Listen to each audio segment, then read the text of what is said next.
Hey, what's going on, guys? It's your boy Cake Man, and we're back. We're gonna go over the America deck today. I'm gonna go over what's good, what's not so great, maybe even, and kind of break down why I chose each one of these units. You guys feel free to copy this exact deck. I think it's pretty battle proven. I've had a lot of great games, and it's very well refined. Every game I kind of try and tweak it based off of some of the pros and cons and seeing how other people react, especially in these 5v5 scenarios. That's one thing to keep in mind. In this playtest, it is exclusively 5v5, so come actual release, you might see different metas, different units, and this could become obsolete, but I'll make more if that becomes the case and you guys want to see more. So with that being said, let's go ahead and get right into this. So we're going to start on arguably the most important tab, which is reconnaissance. So in Recon, we've got the Cav Scouts.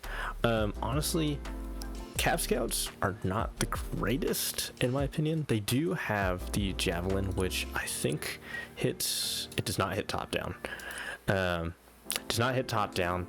Honestly, I've kind of have mixed emotions about the Cav Scouts, but I really do like that they come with a reconnaissance Bradley, so you could field them in a recon Bradley, and rather than just having one recon unit, you can have two. Still a decent AT weapon, but only comes with 3 javelins, and yeah, not the best damage. So they can be kind of hit or miss. Kind of tweak that how you want. But yeah, I do like the reconnaissance Bradley to accompany them. Force Recon are just solid all around. You have 2 different options here, Black Ops and Green Ops, but I like to run Green Ops just because I really don't find myself in CQB that often. I think Infantry is not as strong as like a game like Wargame Red Dragon, in the sense that really the fighting is more spaced out. So that's one thing to keep in mind. I did grab the Lav. I think the Lav is pretty solid. I didn't get the upgraded armor and optics and smoke. Honestly, still not a bad choice to get. It just kind of pushed me over my limit here. But I do like that they can be dropped via airdrop. So that's really cool. I like to go kind of heavier on the scout snipers, and I got one Humvee here. One Humvee just because it's fast, and also if you notice it has 6 seats, and the American sniper teams are 2 men, so you could actually load up all 3 of these guys into the Humvee if you wanted. I don't know if I'd recommend it, but it is a possibility, so that's really cool. I've got the IFAV tow, or IFAV. I really do like these little Jeeps with the tows. Honestly, even I might even get rid of one of these Lavs and maybe even get another Jeep here. Actually, no, I can't even fit that. What am I talking about? So yeah, the tows can be very useful. They can be dropped from the Harvest Hawk or the Super Stallion, so that's very useful.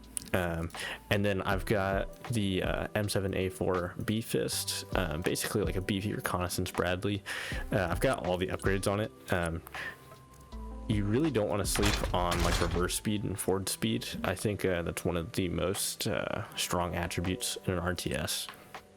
APS is in a very strong spot right now, so I always recommend going for the APS if it's possible. And then I just kind of splurged and made this just a completely beefy Bradley because it's got 2400 optics, which I don't know if you can exceed 2400, so I thought that would be pretty nice. But yeah, you can kind of tweak the reconnaissance tab a little bit if you want. Scout snipers are just really good with this laser here. Laser designation is extremely strong, so make sure to play around with that. Maybe I'll even make a guide on that. But yeah, that's kind of the recon tab, kind of my thought process. Honestly, I think the Russians probably have a better reconnaissance tab overall, but it's still extremely useful nonetheless. So we'll move over to infantry. I've got the Saber team. I think these tow teams are extremely strong right now. And you drop them in like a group of 2, and you have 2 tow teams engaging the same tank. You can almost one-shot like any tank if they all fire at the same time. 2 Humvees just for the speed, and they're 4-seaters, so you could get 2 tow teams to the front line simultaneously if you want. I get the AAVP here on the Dragon squad. Dragons are honestly really solid. I think I would take them over the Cav Scouts. But yeah, they're really good with their dragon launcher. They've got 6 rounds for it here. I believe even higher pen than the javelin, and they have 2 of them, and they have 2 Browning, so very strong squad here. Kind of function as like a fire or support by fire slash anti-tank squad, so really nice, really nice. I've got mech rifleman AA here. You could probably even just throw on a transport here. I'm not that crazy about the American man pads, honestly, just because they only come with 3 and not 3 rounds in the Stinger and not that much range. So I think it could be better in that regard. The SRAW, I actually really do like the SRAW. I think the actual regular small squad is pretty good too. You get 12 rounds with the small. You only get 4 with this, but one thing to mention here is that it is a switch over to the SRAW to top-down attack, right? So top-down with 80 millimeters kinetic penetration, with 2 of them being, or no, they've got 4 launchers. Yeah, it's a bad day for a tank. So these guys are really good in woods or in buildings. If you can get enemy armor nearby, if they're pushing into a choke point, it'd be really strong. This mech engineer squad, I really like. They're not like the best overall, particularly in any given class. Like, you've got a 60-point IFV and 50-point mech engineers. They've got 2 shotguns, 2 SMAWs, or 4 SMAWs rather. These guys are pretty good if you can get them indoors and in the woods, similar to the SRAW. But this Bradley, I think a lot of people might not realize that it's pretty solid. At 60 points, you're getting the BLAAM or BLAM. I'm not sure if that's what you'd call it. I run it at straight 60 to keep it cheap. It doesn't have an active protection system, but these BLAM toes can be used, or I guess, I don't know if it would still be considered a toe, but they can be used on infantry. And as you saw here, 15 damage, so that just absolutely chunks infantry, and Bushmaster's always nice. So yeah, Marine Raiders, very solid for just fighting other infantry, anti-tank capabilities. They got the Maws here with 6 rounds. I, again, don't really like the CQB. I'd rather take the extra anti-tank capabilities and standoff range that they have. And I've got them in the AAVP. Sometimes I'll run them in the NTVR. I've kind of been toying with the AAVPs to kind of see what I like. But one thing cool to note with the MTVRs, maybe you might get tempted into throwing on the extra armor. But if you do that, you lose the ability to use this as a supply truck. So that can be very useful. One thing to note, and it's such marginal armor. I haven't really done any calculations to see if that really makes a difference. Like in War Game Red Dragon, you would always want like 2 front armor if possible, and that's what made the M113s for America so good. We have any War Game players in the chat? All right, so we're gonna move on over to the tanks. Okay, so we're gonna start off with the Set B3. I think it's very solid tank. I forgot it completely kitted out. This is really our main battle tank right here. And yeah, can't complain. 4 APS, 2 smoke, and lots of armor. The American tanks, I mean, it's all pretty cut and dry. APS and extra armor here is just like a little bit of a cheaper variant. And then on here, I just have the APS on the M1A1HC. Now you might be wondering, why didn't I go with like the 1A2 Abrams or the FEP Abrams? Both of them don't have APS, and again, I think APS is such a good spot right now. I think it's pretty unrivaled. So I think if you run that, like the M1A1HC is undisputably very strong. I'm running one M60A1. I don't know why. I mean, it can be good taking out enemy recon jeeps on the left or right if need be, or maybe some extra fire support. And then a Lav AT. I don't particularly find myself using either of these vehicles too much, so maybe if you want to throw in an extra tank or experiment, feel free to. But I'm pretty happy with this, how it's set up right now. really the A1HC is going to be the real meat and potatoes here, and the SEV3, SEV2, they're going to be your heavy hitters. So now we're going to move over to supply. I currently have the Patriot, which is a go-to. I might actually switch it back to 4 missiles. I had it on 2 just so I can field them more cheaply, because I threw on the show rad. The show rad's been really solid lately, but the Patriot, it can just slam things out of the sky. Very nice for anti artillery, for things like ballistic missiles and what have you. So yeah, definitely recommend having at least one solid radar AA piece like this. I do like the show rad. I believe it can target missiles as well. Yeah, it can, but I want to say it's been inconsistent for me.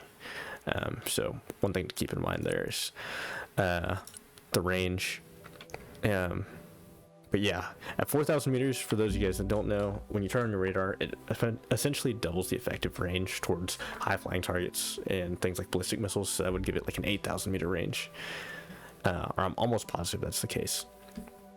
But yeah, I would probably run these with 4 shots there. Lav AD, very solid. Could be airdropped. Has a Gal 12 on it, so good for just getting those effects on enemy vehicles, like loss of vision or causing them to panic. And then the Stinger, 16 Stingers, so very solid here. You can even throw in the extra armor and smoke, kind of in between, just because try to keep costs down. But it honestly, at the end of the day, might be very worth it to run that if you're good at microing your smoke. The show rad has been pretty new for me. It's got a 30 millimeter on it, which is, it hits pretty hard. 2.25 heat penetration of heat. I don't know what I'm saying here. Explosive damage. There we go. So very solid for anti-infantry, just all around very solid. I believe these Hellfires that it has are active. Yep, so that means they're fire and forget. Once they launch, they're going to continue to target even if you lose line of sight. So very strong right there. And you can throw on the radar. An interesting strat that I've been seeing some people do is they will get the Busk 3 reactive armor, and they will park the show rad right in front of their Patriot, and the show rad can eat like 2 anti-radiation missiles, so you can bait the enemy seed missiles to going for your Patriot, but they actually hit the show rad, and then you kill the anti-radiation missile plane, like your Harriers or your what's the name of that plane, the Prowler, and any other seed plane for that matter. So yeah, very solid choice there. I would recommend running these 3. PVADs, I'm not too crazy about exclusively gun AA. I don't know if it is as good as previous RTSs that I've played. HIMARS is extremely solid though. I will say the HIMARS has some fantastic loadouts. I don't know if I would run the Attackums, because I believe you only get 1 round. Yeah, the Attackums is quite a large missile if you guys haven't seen that in real life. But it takes up the entire slot here in the back. With the PRSM, you get 2 ballistic missiles that can be laser guided, so very strong, and you really just can't go wrong with the cluster and high explosive either, because they can't be intercepted by things like long range AA. So that's a problem that you've been experiencing. You can run cluster and high explosive warheads, or you can deal with them with something like a Paladin, which we'll get into next here. I like the Paladin a lot. I'm not really a fan of the cluster munitions, but I go with the high explosive rounds because you can get the Excalibur rounds, which are laser guided and hit like a truck. So yeah, the Paladin is honestly the backbone of this deck. I feel like when it comes to defense, offense, and counter battery, this is my go-to. Lav M, I just get a little Lav M here with a mortar. Has 33 smokes, moves fast, top speed is 100. I believe that's the fastest for land vehicles, and it can be airdropped. One thing that's pretty important to me, just logistics. And then you have the Lav L, nice little supply truck that I like to move around real quick. It can also be airdropped, so you can bring a super stallion with a ton of supplies, drop in a level, and it can bring supplies to and from a little stockpile that you build. So that's really cool. For now, I think I'm just gonna get rid of one of these HIMARS just for now. But feel free to mess with that how you would like. Next, let's move over to the helicopter tab. I think helicopters are kind of in an interesting place right now. So let's start from right to left here. I've got 2 Venoms. Venoms are just 8-seaters, can carry a similar amount of supply to the Lav. Nothing too crazy here. I don't outfit it with guns or rocket pods. Really just purely quick logistics for me. But I don't think you could go wrong maybe running some of these rockets, but I like to keep costs down. Use it purely as transport. So you could transport like 2 tow squads, get your snipers in there, or get like an 8-man squad loaded up and ready to go. It's a pretty decent transport. Can't go wrong with it. Osprey is pretty awesome. Very quick move speed at 500 since tilt rotor aircraft. It's pretty cool. The Gauss 17 minigun can be pretty fun. It's looks like an RWS system mounted on the bottom here, but you really don't want to keep your Osprey on the objective for too long. You don't want to lose it. Next, when we were to the King Stallion, this helicopter, the reason I run both and not 2 of Ospreys or 2 King Stallions instead of the other is that the King Stallion can lift more units, heavier weight, and it can drop other units, while the Osprey can't drop as many vehicle types as the King Stallion. So that's kind of why I have them both here. One is for logistics of bigger vehicles and more supply, and one is for speed, offensive operations, or quick resupply. So that's kind of my mindset there, and it's worked out pretty well for me. Next, we'll get over to the Super Cobra. I just run it with rocket pods. I think it's a nice little support helicopter that you can bring up at any point in the game to support infantry or counter infantry pushes and poke the line as you deem fit. But attack helicopters are kind of in a rough spot right now with how potent AA is right now. So it's one thing to keep in mind. And that brings me over to my last helicopter, the AH-1Z Viper. It's got 8 Hellfires on it, and I don't believe these are fire and forget. I believe they are passive seeker type. Yeah, so you have to guide them all the way in, which is can be quite dangerous. You won't see me using this as much as I use the I believe it's the Mi-28 with the Lemur missiles, however you say it for the Russians. But it is nice to have a quick response to an enemy armor column coming down the street. So that's why I run this, and it has saved me a few times. So yeah, looks like we got pretty much every airframe. Yeah, we got every airframe in the helicopter tab. Actually, 1, 2, 3, 4, 5, 6. No, we're missing one. What am I missing? Oh, we're missing the Super Stallion. Okay, just like basically a not as beefy version of the King Stallion. And then lastly, the air tab. This is probably a lot of people's favorite. I've been running the Harvest Hawk. I don't know if all of you want to do the airborne operations, but I think it could be a lot of fun. The reason I think the Harvest Hawk is a lot better than the Russian one is because it can fly at low altitude, which halves the range on radar missiles, I believe. When you're flying at low altitude, you are harder to detect. So it makes getting in there for an airborne operation much easier than the Russian counterparts. I run the Prowler for seed operations. I run it with 4 harms. I found 2 not enough. Sometimes, especially if the enemy's running something like a show rad, that can just tank these radar missiles. So I run 4. I think it's worth it. Personally wouldn't recommend running 2. Then we've got the F-35 here with the 2 GBU-55 LJ dams. Very, very strong. I think this is honestly probably the best configuration. I think the JSOW or JSO, it's just not strong enough. It doesn't have a long enough standoff range that it can glide, and for 20 points less overall, you can get 2 JDAMs rather than 2 of those. Stormbreaker can be decent. You could run AMRAAMs, but I like to use this as my bomber just because it's got stealth capabilities, a little bit more survivable there. And then I use an F-18C Hornet as my air superiority fighter. Kind of have it on a cheaper configuration here.